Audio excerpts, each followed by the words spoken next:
हो गया। नमस्कार, बहुत स्वागत है आप सभी लोगों का हमारे समृद्धि आईएएस के यूट्यूब चैनल पर। और आज जो है वो आज़ादी के बाद के भारत का टॉपिक है, जो आपका सबसे अंतिम टॉपिक है। और इसमें हम प्रश्न देखेंगे कि स्वतंत्रता प्राप्ति के समय भारत के समक्ष प्रमुख चुनौतियां क्या थी, स्पष्ट कीजिए। बहुत बहुत महत्वपूर्ण प्रश्न है। और यहाँ से अगर इन सब टॉपिक में देखेंगे तो ये प्रश्न आने की बहुत संभावना है, क्योंकि आज़ादी के बाद तो ऐसा तो थोड़ी ना था कि भारत तुरंत बहुत ज़्यादा उपलब्धियां हासिल कर लिया था कि उपलब्धियों पे प्रश्न पूछेगा। तो उस समय चुनौतियां ही ज़्यादा थी, और उसी चुनौतियों से निपटने के लिए क्या प्रयास सरकार ने किया था, वहां से प्रश्न पूछ सकता है। चुनौतियों के बारे में प्रश्न पूछ सकता है। तो अगर आप चुनौतियों के बारे में जानेंगे तो उसका समाधान भी आप लिख लेंगे। तो आइए एक एक करके देखते हैं। और बहुत शानदार प्रश्न है, आप लोग अंतिम तक बने रहिएगा। ये जीआईसी का जो हमारा मेंस है, अभी तक आप लोगों ने ज्वाइन नहीं किया तो इसे ज्वाइन करें। इतिहास और नागरिक शास्त्र के लिए है, ऑप्शनल सब्जेक्ट। और इसका फर्स्ट पेपर भी संस्थान जो है वो कराएगा, तो आप फर्स्ट पेपर के लिए भी नामांकन करा सकते हैं। यूपीपीसीएस में जो बच्चे जुड़ना चाहते हैं, पेपर 5 से बैच अभी स्टार्ट है, तो वो जुड़ सकते हैं। इसके बाद 6 होगा, और पुनः फिर 1 2 3 ये इसी तरीके से चीज़ें होंगी। और ये टीजीटी पीजीटी वाला हमारा बैच है, तो यहाँ भी आप ज्वाइन कर सकते हैं। तो चलिए, प्रश्न हमारा है कि स्वतंत्रता प्राप्ति के समय भारत के समक्ष प्रमुख चुनौतियां क्या थी। देखिए, है तो बहुत सपाट सा क्वेश्चन की चुनौतियां ही बतानी है, लेकिन जनरली बच्चों को अगर इस पे प्रैक्टिस करके आप नहीं जाएंगे, पढ़ के नहीं जाएंगे, तो परीक्षा के प्रेशर में बस वही एक दो चुनौतियां निकल के आएंगी कि विभाजन हुआ तो विस्थापन की समस्या निकल करके आई, और उसके बाद कुछ और सूझेगा नहीं। तो ऐसे में थोड़ा सा 10 मिनट समय दीजिए, अभी आपकी सारी चीज़ें क्लियर हो जाएंगी। तो थोड़ी सी भूमिका दीजिए कि वर्ष 1947 में भारत की स्वतंत्रता केवल सत्ता हस्तांतरण भर नहीं था, बल्कि राष्ट्र निर्माण की एक जटिल प्रक्रिया की शुरुआत थी। मतलब आप ऐसे समझें कि जो 15 अगस्त 1947 को हमें भारत की आज़ादी मिली थी, तो क्या वो आज़ादी वाला ताज था, मतलब ये फूलों वाला ताज मिला था? नहीं, हमें जो है वो कांटों वाला बिस्तर मिला था। मतलब हमें कैसा भारत मिला था? हमें लूटा पिटा भारत मिला था, हमें दयनीय भारत मिला था, हमें गरीब भारत मिला था, हमें बेरोजगार भारत मिला था। मतलब भारत की आर्थिक स्थिति बहुत ज्यादा डमाडोल थी। न तो हम शिक्षा में अच्छे रह गए थे, न तो हमारे उद्योग धंधे अच्छे रह गए थे। उसके बाद विस्थापन की प्रक्रिया होती है, सांप्रदायिक दंगे होते हैं, सारी चीजें होती हैं।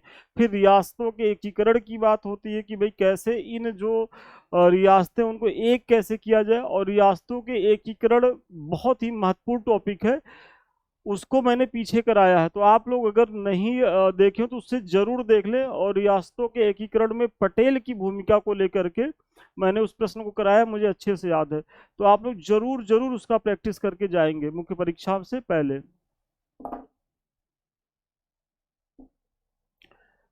स्वतंत्रता प्राप्ति के समय भारत के समक्ष 3 प्रमुख चुनौतियां थी, जिसमें आप देखेंगे तो विभाजन के समय उत्पन्न विस्थापन की समस्या सबसे, जो अगर मेजर, देखिए चुनौतियां तो बहुत थी, लेकिन अगर मेजर चुनौतियों की बात करें तो जो विभाजन हुआ, और विभाजन के बाद जो शरणार्थी आए यहाँ, मतलब जो विस्थापित हुए यहाँ से, जो पाकिस्तान गए, पाकिस्तान से जो यहाँ आए, तो उन्हें जो है समायोजित करने का जो एक चुनौती थी, वो बहुत बड़ी चुनौती थी।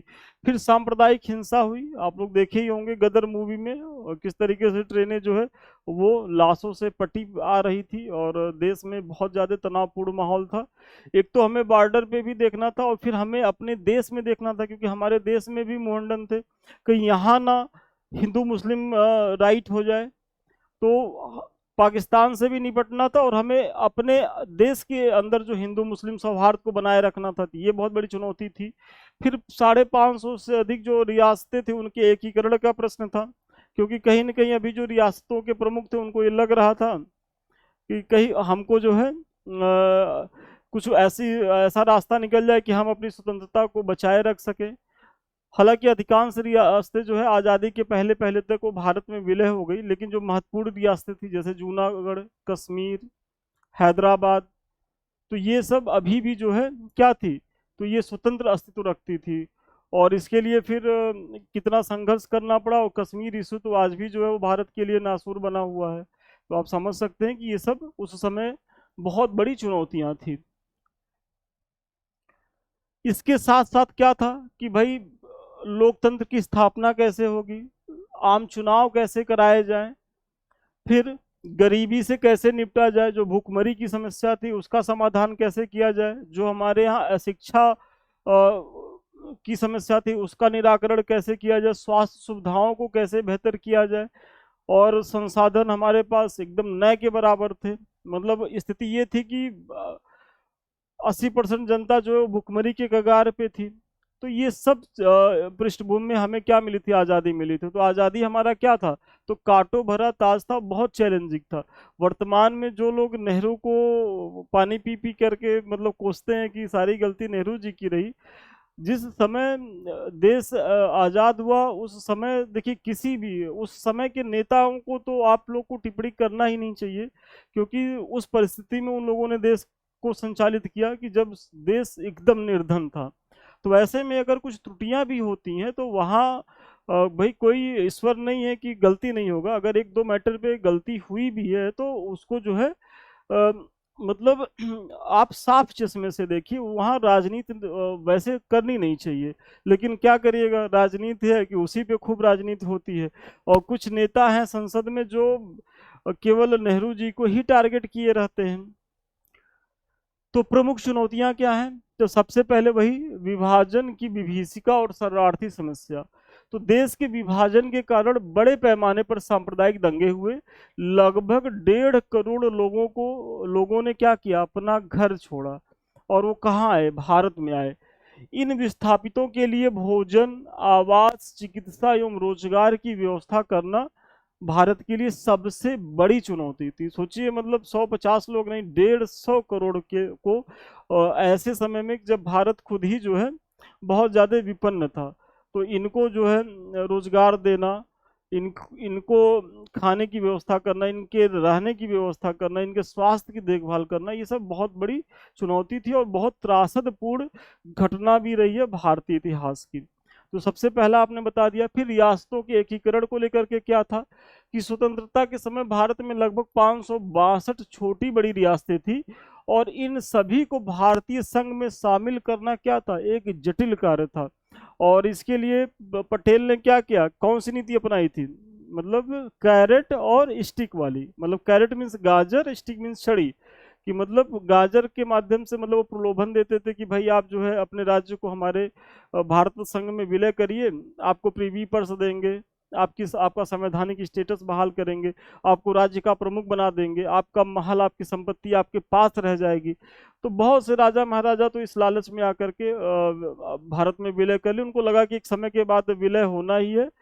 और दूसरे हाथ में पटेल जी छड़ी भी लेके जाते थे। कहते भी थे कि भाई प्रेम से दे रहे हैं तो इतना सब आपको मिल जा रहा, नहीं तो अगर हम सैन्य कार्रवाई करेंगे, पुलिस कार्रवाई करेंगे तो फिर आपको कुछ भी नहीं मिलेगा, और आपका राज्य तो अंततः हम लेके रहेंगे। तो जो छोटे छोटे राज्य थे वो तो अधीनता स्वीकार करते चले गए, भारत में विलय पत्र करते गए। लेकिन जो बड़ी रियासतें थी, जैसे हैदराबाद का जो निजाम थे, तो उनको तो लग रहा था कि भाई, और वो काफी संपन्न रियासत थी, और पाकिस्तान के टच में वो थे मोहम्मद अली जिन्ना के। तो ऐसे में उन्हें लग रहा था कि हम अगर यहाँ युद्ध छेड़ेंगे तो पाकिस्तान से सहयोग भी मिलेगा।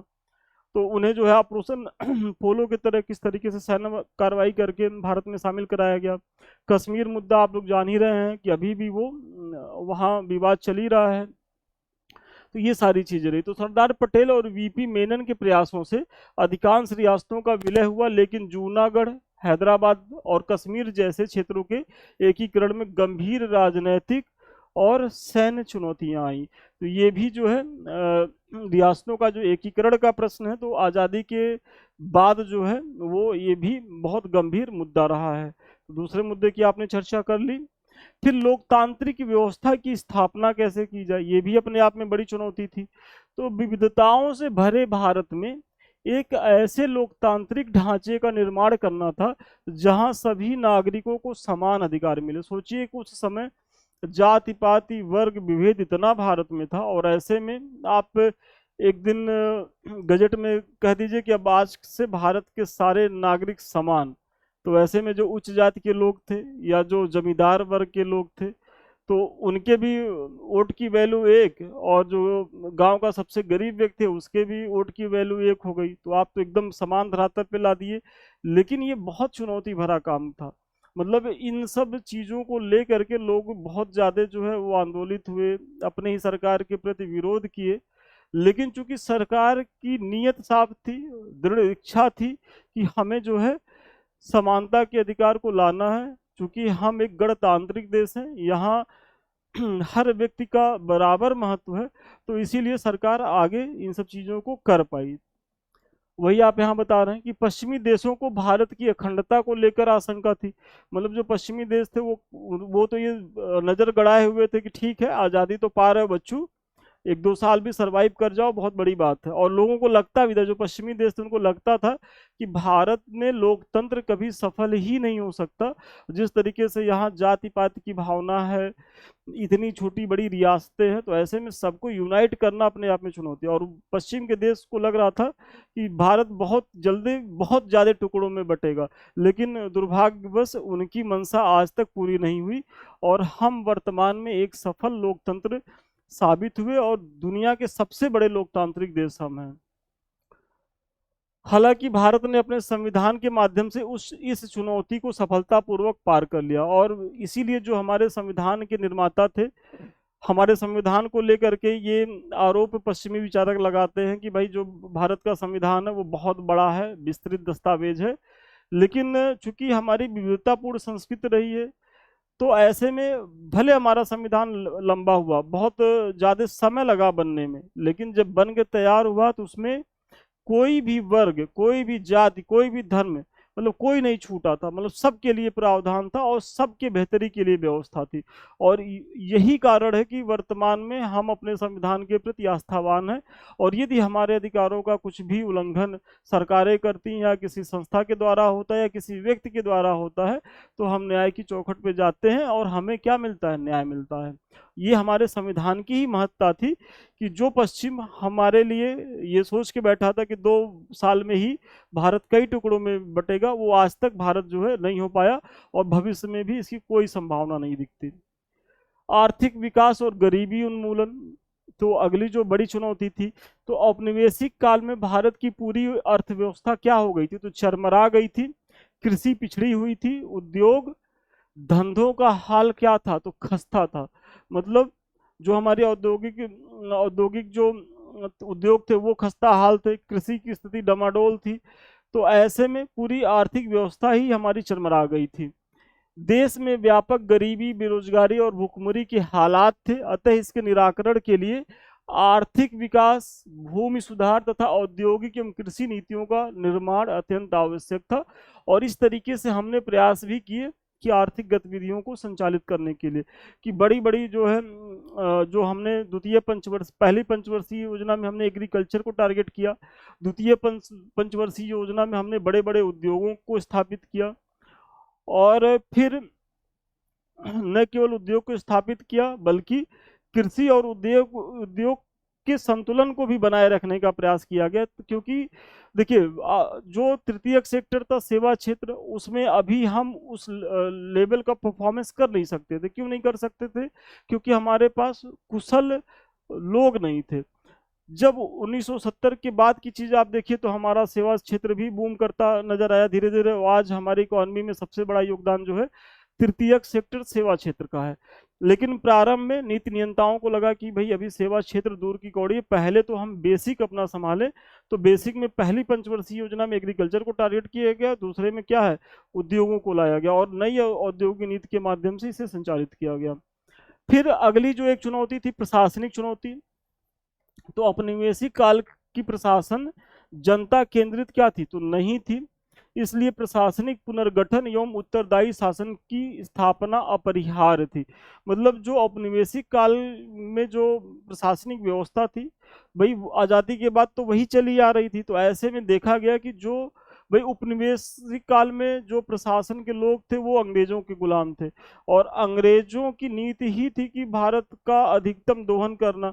तो जो प्रशासनिक लोग थे, जो प्रशासन में बैठे हुए लोग थे, ये अंग्रेजों के शोषण का जरिया थे, और अंग्रेज इनके द्वारा भारत के का अधिक से अधिक धन लूटते थे और अपने मातृ देश ब्रिटेन ले जाते थे। लेकिन अब चूंकि भारत आजाद हो गया और भारत आजाद हुआ, तो एक लोक कल्याणकारी राज्य की संकल्पना के तहत आजाद हुआ कि भाई हम प्रजातांत्रिक देश हैं और हम अपने लोगों का कल्याण करेंगे। तो ऐसे में जो पुरानी नौकरशाही है वो इस खांचे में फिट नहीं बैठ रही थी, इसलिए पटेल जी के प्रयासों से एक नई नौकरशाही स्थापित हुई, और जो आज़ादी के बाद के भारत को संभाल सके और उसके अनुरूप कार्य कर सके। तो यहाँ भी एक चुनौती थी और इस दिशा में भी प्रयास किया गया, और सफल प्रयास किया गया। इन लोगों ने काफी देश को आगे बढ़ाया।